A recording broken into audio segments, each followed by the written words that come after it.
We see a lot of acts, which means we hear a lot of acts too. So we got to thinking, how well could we remember the acts just from the sound alone? Check it out.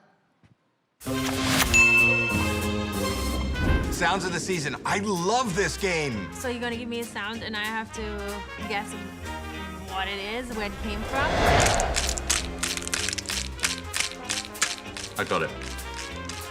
That is Heidi having lunch. Feel it's Heidi chewing something? Heidi chewing chips.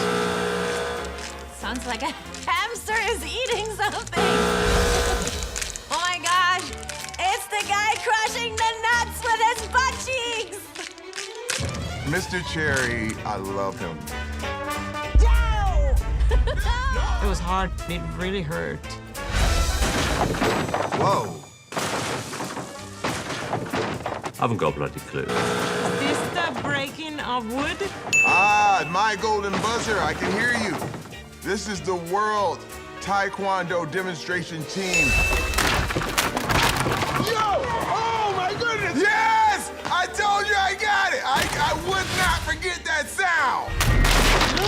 I am so good at this. I mean, what did I win? What do these guys have against wood?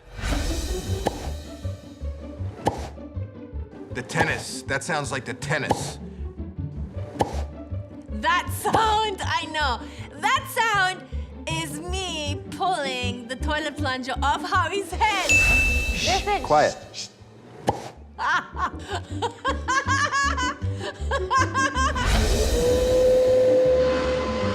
Maybe it's the vacuum? I want to say this is after Golden Buzzer and they're just cleaning the set. They're vacuuming up. It's like a giant dustbuster. I almost wanted to say it's Simon's hair. Of course. If I had hair, I would know what that would be like. That's me blow drying my hair. Yes! I mean, come on. That was good.